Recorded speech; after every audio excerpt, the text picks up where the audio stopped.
Што вядома пра дзве бяды з самалётамі? Куды падзеўся Лукашенка і як ён рэагуе на пытанне пра нявесту свайго малодшага сына, а таксама, дзе знайшлі скандальна вядомага беларускага чыноўніка. Вітаем, сябры! Гэта наша Ніва і зараз мы ўсё вам раскажам. Страшная выпадковасць ці дыверсія суседскіх спецслужб. Сёння раніцай у Вільні разбіўся Боінг, які ляцеў з нямецкага Ляйпціга. Самалёт упаў побач з жылым домам і на месцы здарэння пачаўся вялікі пажар. Вядома, што Боінг быў арендаваны кампаніяй DHL, для якой перавозіў грузы. На борце знаходзіліся 4 чалавекі, 2 пілоты і 2 работнікі кампаніі. На жаль, адзін з пілотаў загінуў. Папярэдняя прычына катастрофы — тэхнічнае пытанне. Дакладныя абставіны здарэння высвятляюць эксперты, але вось што тут кідаецца ў вочы. Зусім нядаўна стала вядома, што Еўропа падазрае расійскія спецслужбы ў спробе зладзіць выбухі на самалётах, якія ляцелі ў ЗША і Канаду. Гэтыя самалёты перавозілі пасылкі якраз для кампаніі DHL, але ж па выпадковасці небяспечны груз загарэўся тады не ў палёце, а перад ім яшчэ на складах. І адзін з тых рэйсаў мусіў быць з англійскага Бірмінгема, а вось другі якраз з Ляйпціга, як і сённяшні. Тады затрымалі некалькіх падазраваных, і заходнія медыа са спасылкай на свае крыніцы ў спецслужбах пісалі, што за гэтым стаяла расійская разведка. Маўляў, гісторыя з пасылкамі была часткай шырокай дыверсійнай кампаніі расіян супраць краін захаду. Чым скончыцца расследаванне цяперашняй трагедыі, мы даведаемся ўжо хутка. Таксама праблемы з самалётам адбыліся і ў беларускай кампаніі «Белавія». Прычым з бортам, які зусім нядаўна пафасна прэзентавалі як «Дынамалёт». Гэта значыць, што яго пафарбавалі ў колеры і сімволіку хакейнага клуба «Дынама Мінск». Праўда, удачы гэтая ліўрэя не прынесла. Учора самалёт вылецеў з беларускай сталіцы ў Калінінград, але на палове шляху раптам знізіўся і вярнуўся назад у Мінск. Аказалася, што падчас палёту трэснула лабавое шкло самалёта. Цяпер борт часова адхілены ад рэйсаў і адпраўлены на рамонт. У Лукашэнкі спыталі пра нявесту для яго малодшага сына Мікалая. Новы фрагмент сустрэчы Лукашэнкі са студэнтамі паказалі ўжо пасля мерапрыемства на гэтых выхадных. Аказалася, што адна са студэнтак сапраўды рашылася на вельмі нечаканае пытанне. Дарэчы, звярніце ўвагу на рэакцыю Лукашэнкі. Ён спачатку аджартаваўся, а пасля перахрысціўся. Александр Григорьевич, у меня будет к вам такой вопрос, немного девчачий. Ваш младший сын Николай образованный, творческий и популярный в интернете молодой человек, который является одним из самых завидных женихов среди белорусок. Скажите, пожалуйста, Лиза, когда не вы... намекай, я не решаю. Я прямо. Кейсмонт, она с ним больше отношения поддерживает. Но у меня немного все-таки такой вопрос. Когда придет время ему выбирать спутницу своей жизни, вы как отец будете ли влиять на его выбор или как бы доверитесь вкусу сына? Ой, а меня же на чай потянуло. Ну, само по себе мероприятие прошло в такой легкой, какой-то непринужденной атмосфере. Калі вас здзівіла, што відэа абарвалося на самым цікавым месцы, то тлумачэнне тут вельмі простае. Адказ Лукашэнкі выразалі з усіх рэпартажаў і трансляцый беларускіх дзяржаўных каналаў. Пратэсты перад прыездам Лукашэнкі. Сёння ён з'ехаў далёка ад Беларусі і накіраваўся ў Пакістан, дзе запланаваныя перамовы з прэм'ер-міністрам гэтай краіны. Мэты звычайныя — абмеркаваць бяспеку, ну і, можа, што-небудзь прадаць. Чакаецца, што Лукашенка правядзе там 3 дні, плюс паралельна з яго візітам у Ісламабадзе праходзіць пакістана-беларускі бізнес-форум. Але цікава, што прыезд Лукашэнкі быў выкарыстаны мясцовымі ўладамі для масавых арыштаў і разгону удзельнікаў пратэсных акцый. Гэтымі днямі ў Пакістане ішоў агульнанацыянальны марш апозіцыі.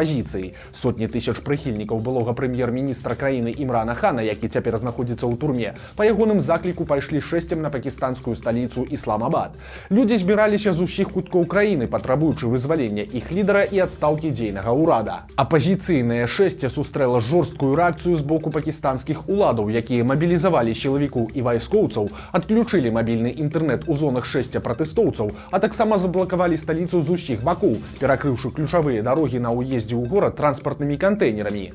Прычым, адной з прычын арыштаў і затрыманняў нязгодных пакістанскія ўлады назвалі якраз візіт Лукашэнкі, цытата: «Падчас прыезду замежных гасцей парушэнні парадку недапушчальныя ні пры якіх абставінах. Любога, хто распаўсюджвае хаос, будуць арыштоўваць». Канец цытаты. Ну і яшчэ адзін цікавы момант пра Лукашэнку. Падобна, што перад выбарамі ўлады скамянуліся і згадалі, што Лукашэнка-то ашчылак і магутны спартсмен, і ўпершыню з красавіка ў Мінску правялі хакейны матч ягонай каманды.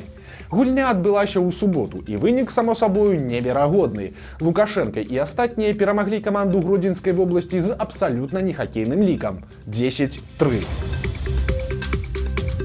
У адносна маладым узросце сканаў вядомы лукашэнкаўскі прапагандыст Дмітрый Крат. Ён быў галоўным рэдактарам народнай газеты, але запомніўся хутчэй бруднымі каментарамі ў адрас арыштаваных журналістаў незалежных СМІ. Напрыклад, ён зларадна радаваўся крымінальнай справе супраць галоўрэда Тутбая Марыны Золатавай, калі тую судзілі яшчэ ў 18 годзе, а пасля выбараў Крат адкрыта пасылаў усіх, хто казаў пра фальсіфікацыі, на 3 літары. У сваёй народнай газеце прапагандыст правёў патрыятычны, на яго думку, рэдызайн. У 2020-м з вокладкі выдання прыбралі радок «Жыве Беларусь», а бел-чырвоны лагатып памянялі на чырвона-зялёны. Дмітрыю Крату было 52 гады. Вядома, што апошнім часам ён моцна хварэў. Трагічныя выхадныя. На аўтадарозе Мінск-Гродна адбылася страшная аварыя. Кіроўца аўтамабіля «Опель» наехаў на дарожную агароджу, пасля чаго аўтамабіль з'ехаў у кювет і перакуліўся. У машыне знаходзіліся 6 чалавек. 4 з іх сканалі на месцы. Пазней сталі вядомыя і падрабязнасці. Аказалася, што кіроўца проста заснуў за рулём. Ахвярамі гэтай аварыі сталі 2 жанчыны, якім было 55 і 68 гадоў, а таксама 2 дзяцей. Старэйшаму было 17, а малодшаму усяго 7 гадоў. Акрамя таго, аўтамабільная аварыя адбылася ў Чавускім раёне. Там кіроўца пайшоў на абгон, але не справіўся з машынай, у выніку чаго яна зляцела ў кювет і ўрэзалася ў дрэва. Кіроўца загінуў на месцы. Знайшоўся міністр, які запомніўся туалетным скандалам. Гаворка ідзе пра Олега Качана, які ўзначальваў Міністэрства спорту і турызму з 2009 па 2012 год. Ён адзначыўся мала чым. Хіба што сваім маладым узростам, бо на момант прызначэння чыноўніку быў усяго 41 год, а таксама абставінамі адстаўкі. Качана і памочніка Лукашэнкі па спорце Ігара Заячкава знялі з пасад за тое, што яны за бюджэтныя грошы паставілі сабе на дачы па туалеце. Гучыць камічна, але насамрэч гісторыя была вельмі сур'ёзная і ледзь не дайшла да крымінальнай справы за крадзеж шляхам злоўжывання службовымі паўнамоцтвамі. Праўда, чыноўнікаў усё ж не пасадзілі. Качан пазбег зняволення, але знік з радараў, пайшоўшы ў камерцыю. Ён паспеў пабываць кіраўніком кампаніі, якая прадае беларускую тэхніку ў Пакістан, і нават пакіраваць тэніснай школай. Цяпер жа былы міністр знайшоўся на новай пасадзе і зноў дзяржаўнай, але ж зусім дробнага калібру. Аказалася, што Качан узначальвае інспекцыю па насенняводстве, каранціне і абароне раслін па Лагойскім раёне. І гэты рэгіён для яго не чужы. Чыноўнік працаваў тут з 98 па 2004 год. Раней там ён занімаў больш высокія пасады, але ж, магчыма, такой працы апальнаму экс-міністру далі другі шанец у сістэме. І калі ён добра сябе зарэкамендуе, то можа паціху пралезці і куды-небудзь вышэй. Страшны рэкорд. За апошнія суткі на беларускую тэрыторыю заляталі як мінімум 38 дронаў-шахедаў. Такой вялікай колькасці небяспечных гасцей за такі кароткі час яшчэ не фіксавалася. Як мінімум, адзін беспілотнік даляцеў да Мазыра, але яго далейшы лёс дакладна невядомы. Крыніцы маніторынгавай групы «Беларускі гаён» паведамілі пра магчымае збіццё гэтага дрона сіламі супрацьпаветранай абароны Беларусі. Банда пад кіраўніцтвам капітана міліцыі. Выходзіць на фінішную прамую адна з самых гучных крымінальных спраў гэтага года. Гаворка пра банду налётчыкаў у балаклавах, якія рабавалі дальнабойнікаў па ўсёй Беларусі. Іх затрымалі ў маі гэтага года. Тады сілавікі ўзялі 5 чалавек, якія абкрадавалі прыпаркаваныя фуры. Пакуль кіроўца спаў у кабіне, злачынцы ўзломвалі замок грузавога адсека, загружалі свой мікрааўтобус крадзеным таварам і з'язджалі з месца злачынства. Дзейнічалі рабаўнікі маштабна. ажно ў 4 абласцях Беларусі, а кіраўніком банды быў 27-гадовы Михаил Згірскі, капітан міліцыі і супрацоўнік крымінальнага вышуку з Докшыцаў. Ён не толькі зліваў паплечнікам інфармацыю пра расследаванне іх рабаўніцтваў, але і сам удзельнічаў у налётах. Пасля затрымання гэтай банды ў сілавым ведамстве пачаўся кіпіш. У Докшыцах нават змянілі міліцэйскае начальства, якое палічылі вінаватым у тым, што дапусцілі такую сітуацыю. Але ж публічна Міністэрства ўнутраных спраў рашуча ўсё абвяргала. Міністр Кубракоў нават выступаў з відэазваротам, што банда і праўда была, але ж, маўляў, ніякі міліцыянер у ёй не ўдзельнічаў. Пра лёс Михаіла Згірскага Кубракоў, само сабою, тады таксама прамаўчаў. Пазней стала вядома, што сілавікі вырашылі выдзеліць справу Згірскага ў асобную вытворчасць і судзіць яго таксама асобна, тыпу каб не пляміць ведамства. Тым часам справа паплечнікаў маладога капітана дайшла да суда, і вырак атрымаўся шакуюча гуманным. Пакуль інтэрнэт-каментатарам даюць рэальныя тэрміны ў калоніі, 4 рабаўнікам фур далі ўсяго толькі хатнюю хімію, і толькі адзін з іх, рэцыдывіст, атрымаў 4 гады калоніі. Цяпер пачынаюць судзіць і капітана Згірскага, прычым на працэсе ў адной клетцы з ім будзе сядзець сябар дзяцінства Александр Перапечка. Па нашых звестках, ён планаваў налёты разам са Згірскім і выконваў ролі кіроўцы, які забіраў і вывозіў на продаж нарабаваныя. Але калі шараговых рабаўнікоў, можна сказаць, пашкадавалі, то Згірскага і Перапечку зусім наадварот. Ім інкрымінуюць не проста крадзяжы, а значна больш сур'ёзнае абвінавачванне. Гэта і вымагальніцтва групай асоб і злоўжыванне ўладай. Пакаранне за такое аж да 15 гадоў калоніі. Самая вялікая навагодняя елка ў Еўропе будзе ў Беларусі, прычым нечакана не ў Мінску, а ў Віцебску. Святочнае дрэва мантавалі ўсе выхадныя. Гіганцкая елка складаецца з дзясяткаў сапраўдных маленькіх ялінак. Вышыня канструкцыі 33,5 метры. Гэта прыкладна як 10павярховы дом і нават трошкі вышэй. Адзначылася і святочная елка ў Брэсце, але зусім не весела. З 22 года там упрыгожваюць святочнае дрэва не каляднай зоркай, а вайсковай ці савецкай, чырвонага колеру і з 5 канцамі.